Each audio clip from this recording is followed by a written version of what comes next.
Hablaremos hoy de artistas malhumorados y contaremos algunos episodios. Vamos a ver. Vamos a empezar con nuestro querido Franz Liszt, que no toleraba la falta de atención a su arte. Cuando tocaba el piano y la gente no lo escuchaba con la atención debida, él se enojaba mucho. En una ocasión viajó a Rusia y tocó para el zar Nicolás I. Poco después del inicio del concierto, Liszt se dio cuenta de que el zar se había puesto a hablar con un ñato que tenía al lado, ¿no? Liszt lo miró, pero el zar siguió hablando. Unos minutos después, Liszt dejó de tocar y quedó solo el murmullo de la sala y de Nicolás I.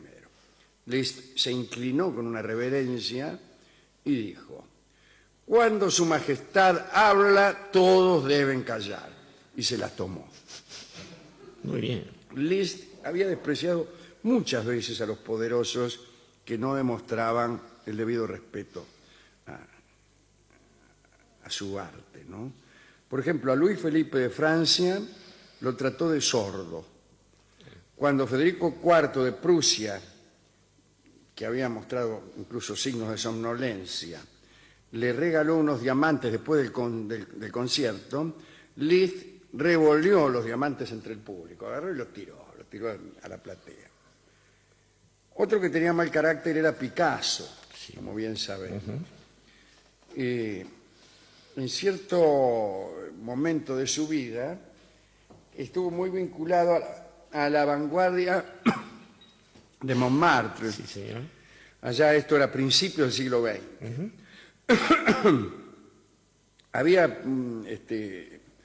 Se había hecho muy famoso Picasso. la Demoiselle d'Avignon, ¿no? Y se había convertido él mismo en un objeto de curiosidad por parte de los artistas también y de los parroquianos. Y él solía pintar en un boliche que se llamaba La Penaguille. Se había hecho tan famoso que ya no podía estar tranquilo, porque venían los paseantes, se asomaban, qué sé yo, venían desde el extranjero a verlo.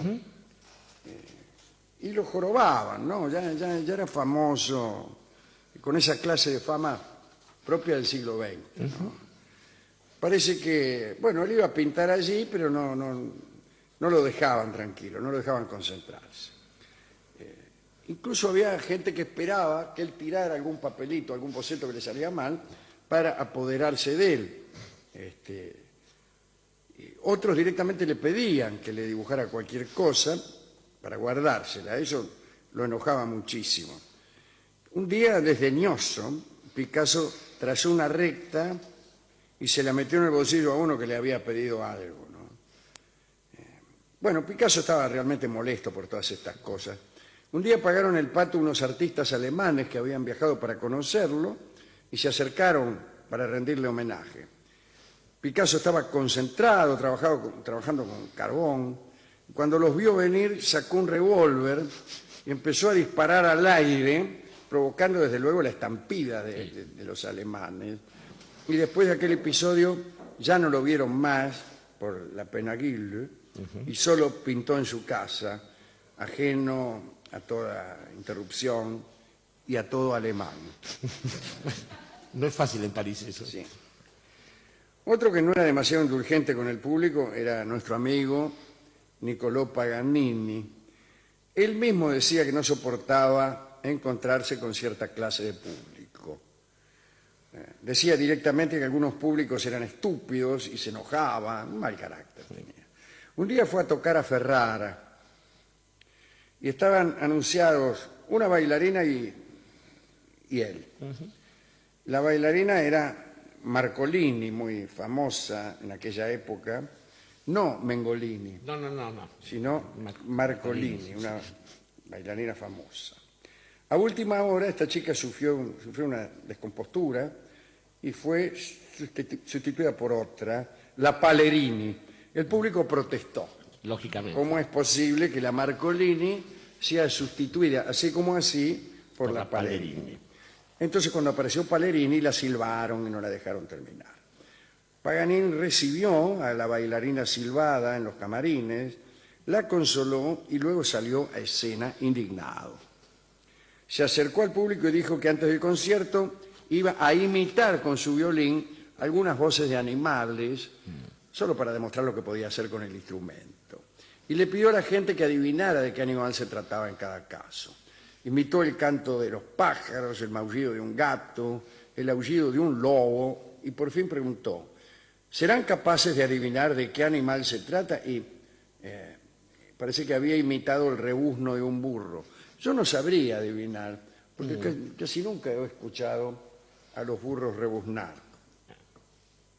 El caso es que, en el medio de las carcajadas del público, Paganini los felicitó a todos por haber reconocido sus propias voces.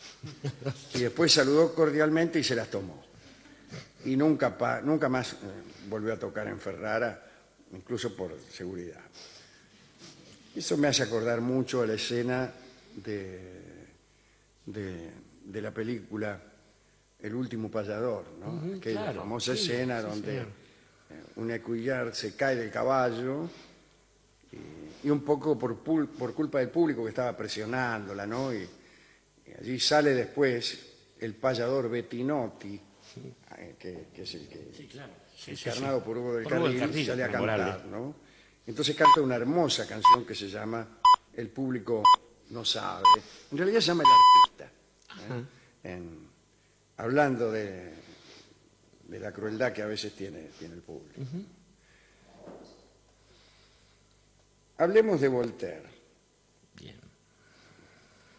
Hay que decir que la relación entre un escritor y sus lectores en tiempos de Voltaire no es la que conocemos hoy.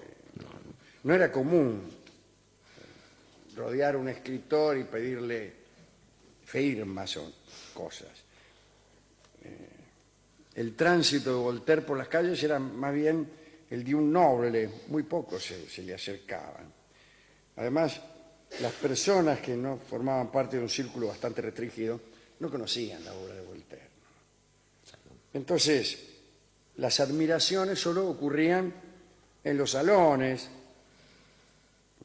muchas veces eran ajenas a todo mérito literario, tenían que ver con la nobleza o con haber accedido a ella, en fin. Muchas veces los escritores adulados en un salón sospechaban de quienes los felicitaban.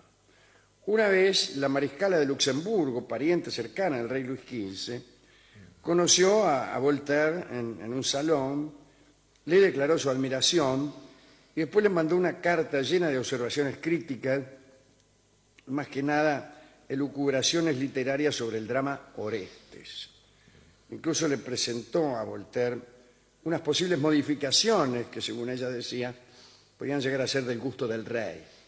Y Voltaire, despojado de toda elocuencia cortesana, respondió con una sola línea: señora, Orestes se escribe sin H.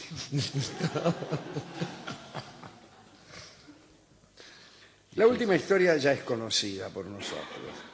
Durante su vejez, Rossini era muy venerado, ¿no?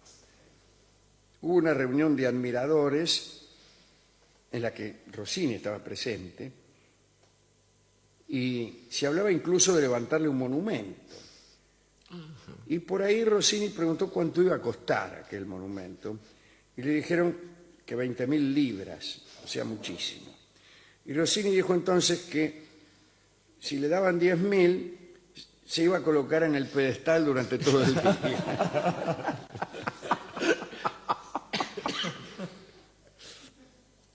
Parece que en una ocasión Rossini fue invitado a comer en casa de una señora muy distinguida de París y la cena era un poco escasani,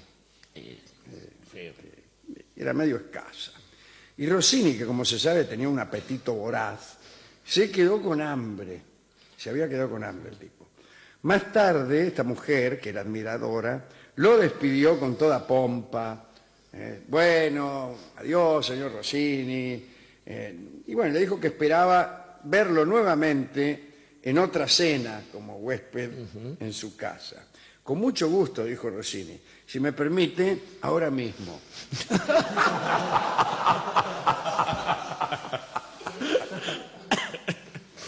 ¿A quién quiere dedicar, Jorge, este catálogo de artistas malhumorados? Hay una... No sé si malhumorados, sino que artistas que tenían una relación rara con el público. Sí, porque, digamos, hay que distinguir entre aquellos artistas que son desde un comienzo conscientes de su genialidad, que creo que es el caso del propio Picasso, digo, comparándolo con otro hombre contemporáneo a él, llamado Salvador Dalí, que hizo de ese lugar una especie de personaje grotesco. Picasso, dentro de todo, supo trabajar desde ese lugar y solo empezó a alardear de sí mismo una vez consagrado.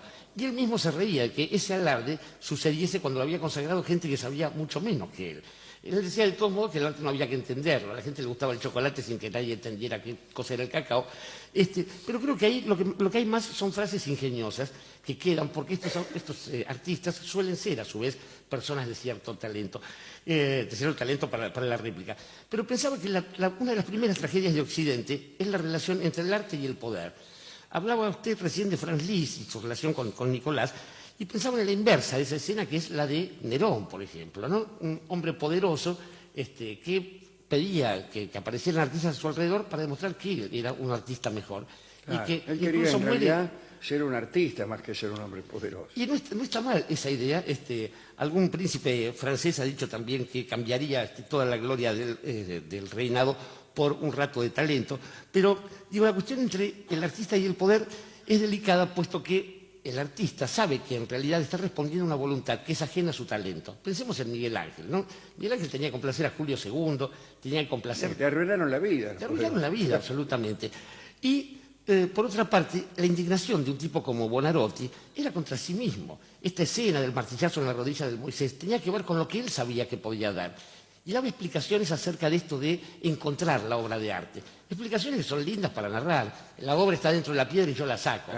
Non ha l'ottimo artista alcun concetto, il sasso, no sé qué, que la piedra ya no tenga. Y después está la otra historia, que es la relación del artista con aquello que el siglo piensa de él.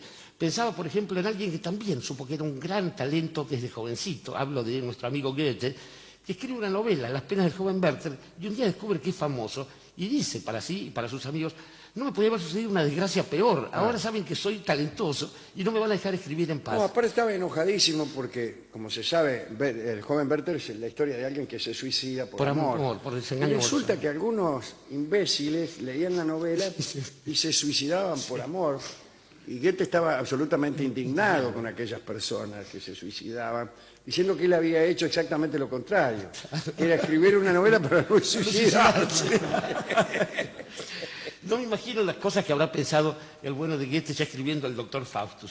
Pero me acordaba también de otro hombre, muy más que consciente de su talento, de su trabajo para llegar a algo definitivo, que era el gran Gustave Flaubert, y que también alguna vez se enteró de que le iban a hacer un monumento y empezó a burlarse de esto. Empezó a burlarse con una obra maravillosa, que es Bouvard y Pécuchet, dos tipos que reproducen el mundo, en fin.